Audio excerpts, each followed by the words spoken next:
So I just sold a tool to my job for 20 grand. So basically, without getting too much into the details, we use Angular Grid at work, which is a licensed enterprise kind of tool that we use so we can display data in rows and columns and present that for our clients. I thought, well, why the heck are we paying someone else for something that could probably be easily done on our own? And my boss goes, well, we have the manpower, but the higher ups just don't want to pay the money to all of the developers to develop something in-house. And so I said, you know what? I think I could probably do that myself. I'm at home, looking up like how to make my own, Angular components that can be run and accept certain things. And I started documenting what I was doing, was coding it. And it took me about 2 or 3 hours, and I made something kind of like AG Grid, which is an Angular Grid app that also is sold for enterprise. The one we use is called Kendo Grid, and it's like a jQuery gridding thing, and it's really bad, and it causes us a lot of headaches. I said, you know what, I'll do it. And 2 or 3 hours later, documenting it, done, and I show it to my boss, and he goes, wow, this is actually really cool. Like, what do you want to do with this? And I said, well, I'd be willing to sell it to the company. I didn't do it on the company's dime. I didn't do it on the company's laptop, so the code is my own. It's on my desktop. But I'd be willing to sell it to the company. And they said, okay, well, let's see what we do. And so I talked to my boss's boss. He's like the higher up. He overheads the whole engineering department. And he goes, oh, this is cool. And where would you be looking to like get for compensation for this? And I said, well, how about 40,000? And he goes, well, we're paying $500 or $600 a developer for the license for individual license, and then we pay like an extra 10K on top of that for like the yearly annual enterprising. And he goes, so it would have to be like less than what we're actually spending now for it to be justifiable. And I go, okay. And he's like, and then you would be the one we would go to, right? To like maintain this. And I said, well, I don't want to have to like maintain this. I want this to be something that like you guys can just have and you can fix with it the way you want. So I don't want to have to be like the guy you call up to maintain this. Right? And they go, okay, well, then we wouldn't do like a contractual thing, like where you would have like a license, like what they're paying for now. And I said, okay, well, how about like a flat 20 grand? And he said, deal. I gave him the code. I transferred the repo to the company, and they have all of the base code for it, and they're using it right now in our core tool host. How'd they pay you for that? It was a flat check. Got deposited in my bank last Monday. It was nice. My girlfriend was so excited. She goes, 20 grand? What are you going to do with this? And I'm like, well, my car's going out. Transmissions needs to be rebuilt. They quoted me 4 or 5 grand to have it fixed. You know what? I'm going to get myself something nice. And so I ordered myself a Lexus RC350 from 2015. Yeah, so I put 10 down for that. It was $28,000 for the car. I put 10 down, and I'm paying about $148 a month for the next 60 months. And then I put 10 down for Lambda. So I only owe Lambda 17 grand still. Yeah, if you buy outright from Lambda, it's 30K after the fact. And so I put 10 down, so that would bring it down to 20, but I've already paid about 3 months of about 1 grand. So I'm about 17 now. Yep, made that in 3 hours, and I did that within 3 months from when I started my job. I got a promotion too. I'm software engineer 2 now instead of 1. Really? Mm-hmm. Wait, when did that happen? Did you have to do an interview for that? How did that work? Oh, no, so they were impressed with the tool, and they thought that it was a good look on my part that I went out of my way to do that. And yeah, they bought it off of me, but they figured that I'm obviously smart enough to do something. And so part of the negotiation was, hey, like, could I maybe get like a raise or something? And they're like, yeah, you're doing pretty well.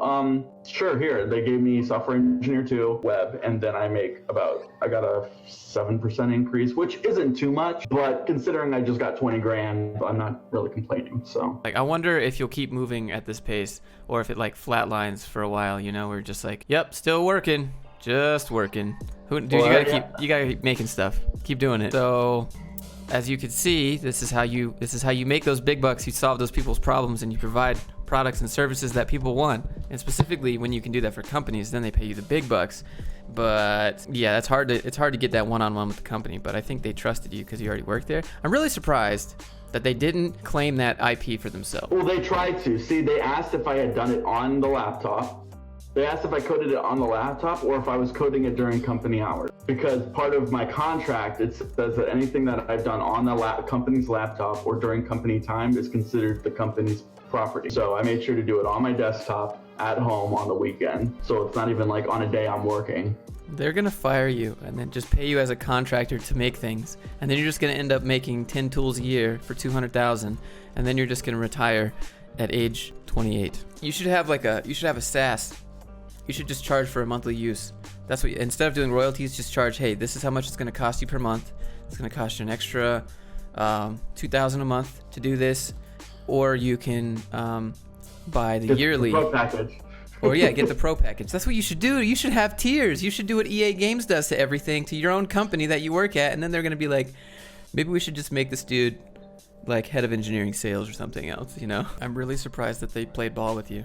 I mean, I'm sure they can respect it. They understand it. I mean, I'm sure that you're bringing them a bunch of money anyways because you work there. Well, I was gonna say, and obviously, like, if they don't think that I'm, worth it, they wouldn't have given me the job raise and the title to go with it, right? So the fact is, a $20,000 little bonus to you, flat check in your bank account, is nothing compared to one-time payment of $20K where you save them a bunch of money that they're probably going to invest for the next 6 years. So was that $35K they were paying every year?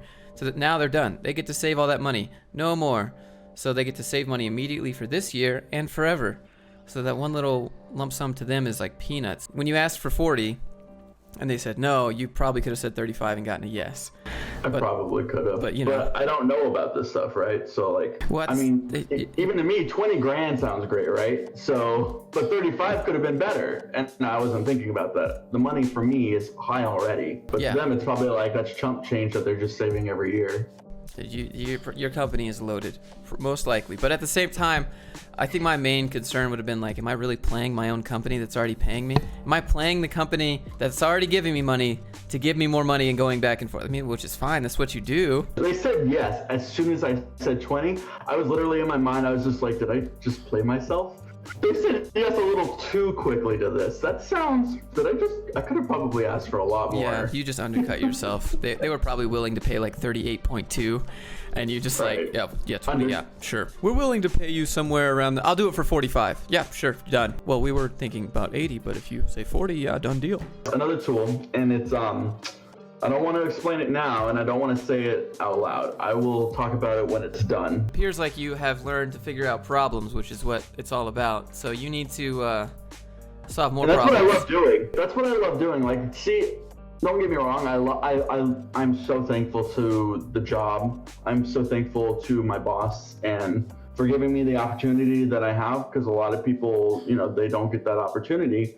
But I don't want to be doing what I do at work every day for the rest of my life. I would rather be solving problems and making money, as bad as that sounds, making money solving problems. That's what I love to do. And so the closer I can get to that, the better.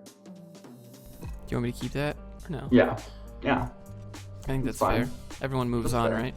Well, yeah, I mean, my boss already knows this, that after like 2 years, I would like to see if there's anything else out there. I'm sure that's what he says to his boss too. He was like the original inventor of a lot of the code that we have there. So that's why he's valuable to the company. Let's talk more about your job side for a second. Has there been any like super hard challenges at work that you haven't been able to figure out how to fix? That's the thing, is like whenever I have had a problem, there's always someone I can go to ask like their opinion on it, because 9 times out of 10 the other more senior devs have worked on that issue before and have dealt with it and can kind of guide me through it.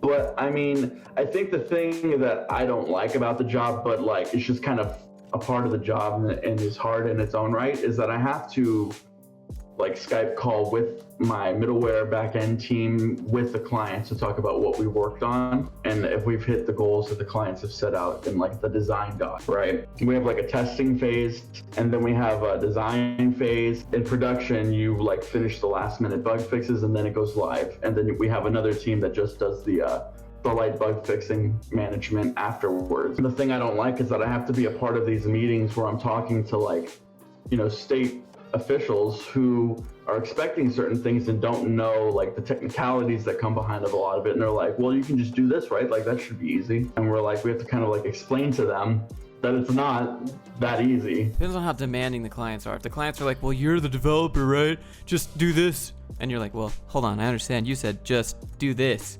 But there's like 900 things inside of that this. It's not so much like that they demand that something's done. They ask us like how feasible it is, so they're a little bit more understanding. How have the skills improved? Have you noticed any improvement in skills, or you just kind of feel like you're a rock star and you just are really good at doing what you do and you like doing that thing every day? There's always room for improvement, right? You're never like the best at something, but I've definitely noticed a big improvement in a lot of stuff. Commit messages to documentation of the code that I've written, and then even just cleaner code. Like I think like more three spaces out from what I'm writing before I write it now. But one thing that's I can't ever get over is just how slow the process is. Oh, there's a bug here. I'm gonna fix it right now. Well, hold on, Cal. We have to first make sure that it's part of what the client wants, because we don't want to spend money on something that isn't necessarily what the client cares about. And then 2, you have to document why you're doing it. And then 3, we have to make a ticket about it and then assign that to your team lead, who then has to approve the ticket. And then you have to, talk about why this is necessary for, there's that whole process before you even get your hand on the keyboard, before you even think about the problem. Like one ticket taking like 2 or 3 days for something that could have taken me 3 minutes to fix. It can be hard to improve on certain things. Let's just say that. I'm still thankful every day for the job that I have. It could be worse. I could be working out in the heat, making enough money to get by. I'm just thankful.